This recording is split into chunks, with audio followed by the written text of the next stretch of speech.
வழக்கறிஞர் மற்றும் அரசியலாளர் திரு KS ராதாகிருஷ்ணன் அவர்களின் KSR வாய்ஸ் சேனலுக்கு உங்களை அன்புடன் வரவேற்கிறோம். அனைவருக்கும் வணக்கம். நமது பிரதமர் மோடி அவர்கள் தன்னுடைய வெளிநாட்டு பயணத்தில் இந்தியாவின் மதிப்பையும் இந்திய மக்களின் பெருமையும் சொல்லி வருகிறார்.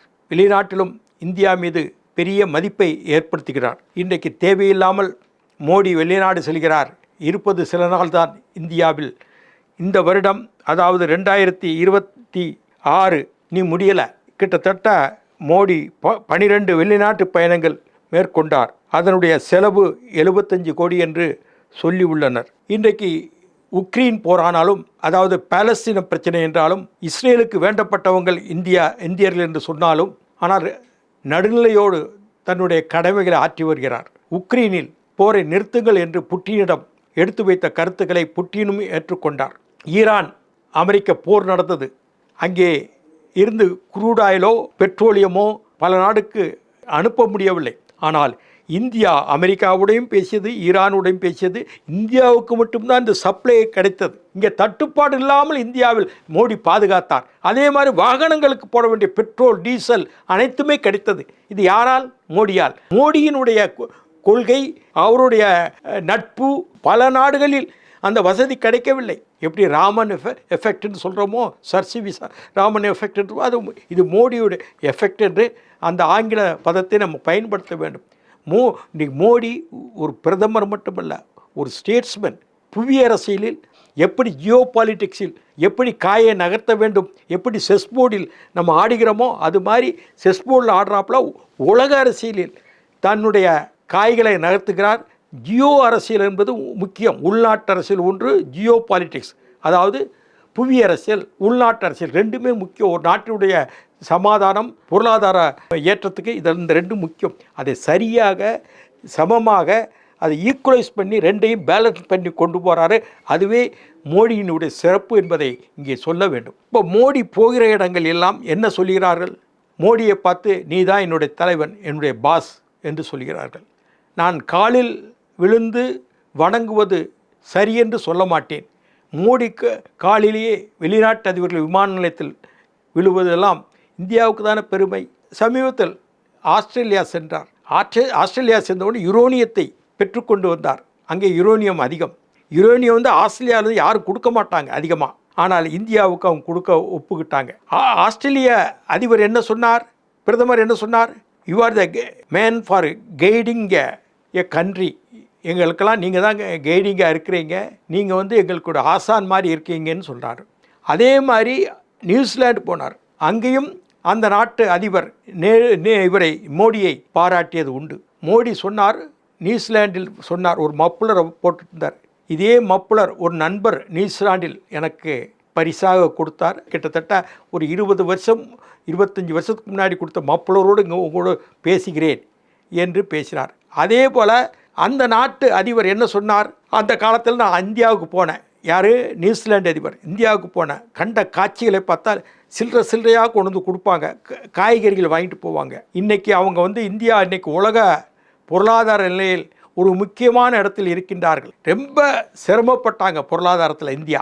அன்று நியூசிலாந்து பிரதமர் சொல்லுகிறார்கள், அது மோடியினுடைய கடமையால், மோடியினுடைய பொறுப்பால் இந்தியா பெருமை பெற்றது. இப்படியெல்லாம் உலகம் முழுவதும் நாம் ஒரு தனி நாடு தான் இந்தியா, ஆனால் ஒரு உலகத்தில் வாழ்கிறோம்.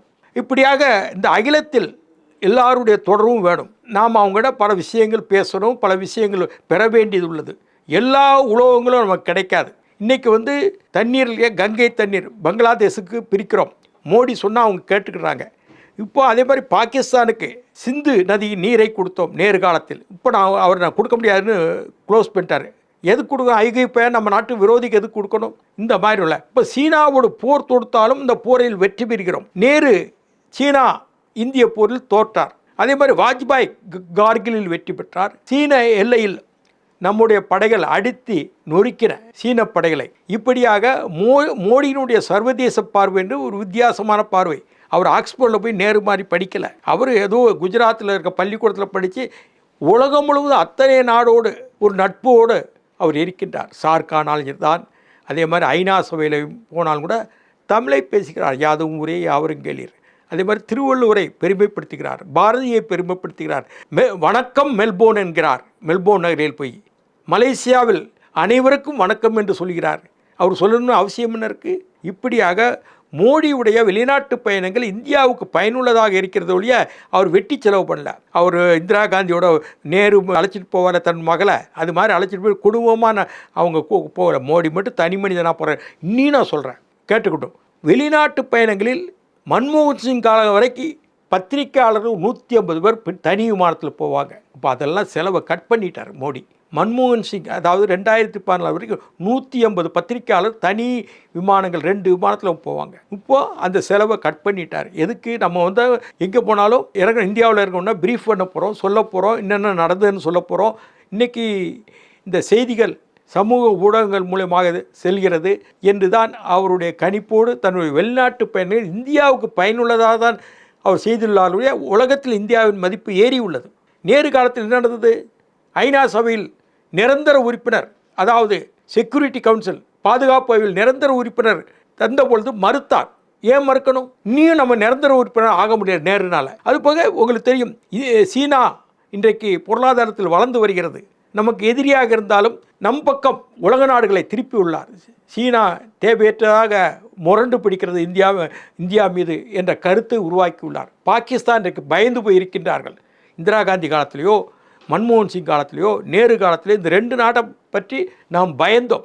இப்போ அவங்க தான் நம்மளை பார்த்து பயப்படுறாங்க, சீனாவும் பாகிஸ்தானும். இதெல்லாம் யாரால் நடந்தது? மோடியால் வளர்ந்தது. மோடி வெளிநாட்டு பணம் செலவு தான் பணம் ஆகும். அதுக்குன்னு ஒரு பணம் இருக்குல்ல. ஏன் அப்படின்னா வெளியுறவுத்துறை எதுக்கு நமக்கு வேணும்? அப்படின்னா நீங்கள் எடுத்துருங்க. அது பண்ணால் அயலகத்துறை எதுக்கு நமக்கு இந்தியாவில்? அயலகத்துறைனா நம்முடைய உறவுகள், நம்முடைய வெளிநாட்டு தொடர்புகள் அதிகரிக்க வேண்டும். இங்கிருந்து பல நாடுகளுக்கு வேலைகளுக்கு செல்கிறார்கள் இளைஞர்கள். கல்ஃபுக்கோ, ஐரோப்பா நாடுகளுக்கோ, அமெரிக்காவுக்கோ, கனடாவுக்கோ, ஆஸ்திரேலியாவுக்கோ செல்கிறார்கள். அவர்களுக்கு எப்படி யார் பாதுகாக்கிறது? அங்கே ஒருத்தர் இறந்துடுறாரு, அவர் கொண்டு வர்ற அந்த பாடியை இந்தியாவில் கல்ஃபில் போகிறாங்க, வேலைக்கு போகிறாங்க. மென் பவர்னு அவங்களுடைய பணிகளை அவங்க எடுக்கிறாங்க. அந்த ஹியூமன் ரிசோர்ஸ் மூலிமா அவங்க பணி செய்யும்போது ஏதோ எலக்ட்ரிக் போல் நட்டுறாங்க, கீழே விழுந்து செத்து போயிடுறாங்க. அந்த பாடியை கொண்டு வரணும், இந்தியாவில் அந்த குடும்பத்துக்கு கொடுக்கணும். நமக்கு அயலகத்துறை வேணும், அதே மாதிரி உடனே கொண்டு வர வேண்டிய இருக்குது. இப்படியெல்லாம் ஒரு நிர்பந்தங்கள் இருக்குது. வெளிநாட்டு தொடர்பே வேண்டான்னா நம்ம இருக்க முடியாது, நம்ம இந்தியாவுக்குள்ளே இருந்துக்கிட வேண்டியதான். இப்படி உள்ள சூழ்நிலை செலவுகள் தான் ஆகும். இதெல்லாம் நேருக்கு எவ்வளோ செலவாச்சு நீங்கள் பார்த்துருக்கீங்களா? இந்திரா காந்தியோட போவாங்க, விஜயலட்சுமி பண்டிட்டோட போவார், குடும்பத்தோடு போவார். நான் சொல்கிறேன், விஜயலட்சுமி பண்டிட் அவங்க சிஸ்டர் தான்.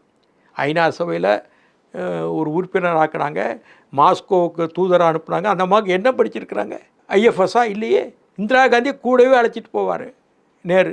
கிருஷ்ணாவோ ஏதோ ஒன்று, இவங்களெல்லாம் ஒரு குடும்பத்தோடு வெளிநாட்டுக்கு அழைச்சிட்டு போவார். ஒரு 30-40 பேர் அழைச்சிட்டு போவார். அது மாதிரி மோடியை அழைச்சிட்டு போகிறாரு. அதனால் இதெல்லாம் பெரிய விஷயமாக பேசக்கூடாது. மோடியினால் இன்றைக்கு நாம் உயர்ந்துள்ளோம். உலகத்தில் இன்றைக்கு ஜனத்தொகை, மக்கள் தொகை கொண்ட நாடு இந்தியா, அதிகமான மக்கள் தொகை கொண்ட நாடு. ஒவ்வொருத்தருக்கும் ஒரு அபிலாசைகள் இருக்குது. பல்வேறு தேசிய இனங்கள் இந்தியாவில் இருக்கின்றன, பல்வேறு மொழிகள் இருக்கின்றன, பல்வேறு கலாச்சாரங்கள் இருக்கின்றன. சீனா மாதிரி கிடையாது. இதெல்லாம் ஒரு சமநிலைப்படுத்தி, அதே மாதிரி இந்தியாவின் பாதுகாப்பு உங்களுக்கு தெரியும், we are covered by enemies. Pakistan, Nepal, Bhutan, China, Myanmar, Bangladesh எல்லாம் எதிரிகளை சுற்றி நம்ம இருக்கோம். இலங்கையும் நமக்கு சரியாக இல்லை. நம்மகிட்ட பணம் வாங்கினாலும் சீனாக்கார ஆதிக்க கப்பல் இருக்குது, இங்கெல்லாம் வருது போர்க்கப்பல்லாம். இதெல்லாம் இந்திய துணைக்கண்டத்தை ஒழுங்குபடுத்தி பாதுகாப்பாக இந்த கண்டத்தை பாதுகாக்கிறார் மோடி. அப்படிப்பட்ட மோடி சர்வதேச அளவில் இன்றைக்கு வெளிநாட்டு பயணங்களால் இந்தியாவுக்கு பல நன்மைகள் விளைந்துள்ளன. அதை விரிவாக இங்கே சொல்கிறதுக்கு நேரம் இல்லை. அந்த வகையில் செலவு தான் ஆகும் என்ற நிலையில் இதை ஒரு குறையாக நினைக்கக்கூடாது என்பதை சொல்வதற்காக இந்த பதிவு. நன்றி, வணக்கம். சுவாரஸ்யமான பல அரசியல் தகவல்களுக்கு இணைந்திருங்கள் KSR வாய்ஸ் சேனலோடு. நன்றி, வணக்கம். KSR வாய்ஸை சப்ஸ்கிரைப் செய்யாதவர்கள் உடனடியாக சப்ஸ்கிரைப் செய்யுங்கள். அருகில் இருக்கும் பெல் பட்டனையும் கிளிக் செய்யுங்கள். நாங்கள் போடும் வீடியோக்கள் உங்களுக்கு உடனுக்குடன் வந்து சேரும்.